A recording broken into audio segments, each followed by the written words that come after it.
One of the key parts of getting your application organised is looking at what your expenses look like. Some of you may be familiar with the term CCCFA. This stands for Credit Contracts and Consumer Finance Act. The CCCFA that came into play a few years back has now been relaxed quite a lot, and so that means when it comes to analysing your expenses, there's a lot more discretion we can work with now. The banks no longer look at the last 3 months of your bank statements and say, that's what this person's going to spend going forward. We're now allowed to rely on what you're intending to spend going forward within reason.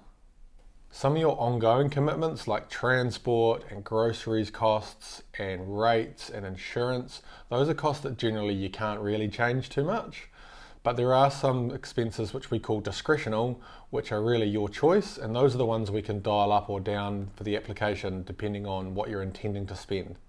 So if you've been spending up a storm lately, don't worry, we can present your expenses based on what you're going to spend when you own a house, which may be a little bit less than the freedom you have currently.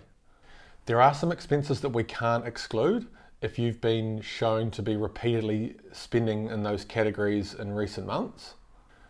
Some examples of those types of expenses are gambling, tithing, or like cash withdrawals. If you're repeatedly withdrawing cash, that's a behaviour that the bank would argue that you're going to continue to do going forward.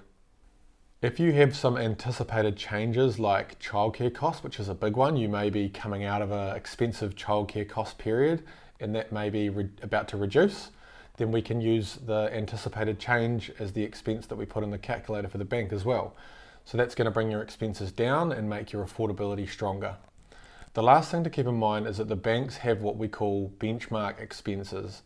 So you can try and put in as little expenses as you want, but if you put in essentially nothing, then the bank's going to use their benchmark number irrespective of whether you spend much or not.